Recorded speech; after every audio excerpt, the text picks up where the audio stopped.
एक गोष्ट मी बायकोला सांगितली होती की सकाळी जर मला उठवायचं असेल तर मोठ्याने गाणं लाव. तर मला जाग येईल, नाही तर जाग नाही येणार मला. मोठ्याने गाणं लाव.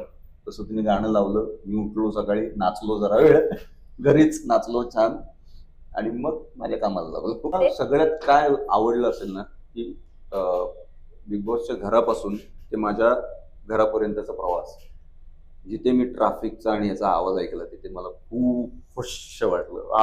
खूप सिरियस पद्धतीने तुम्ही एखादा प्रँक करू शकता. तुम्ही तिकडे अजून केलेत का बाकी जणांवर पण? आणि कोण कोण बकरा बनलं त्यामध्ये? खूप. सचिन मोठा बकरा होता माझ्यासाठी. सचिन, आपली अनुश्री, रुचिता, हे माझे ठरलेले बकरे होते ज्यांना मी कधी फसवू शकतो. पण राखी नाही फसली कधी यात? नाही फसली ना.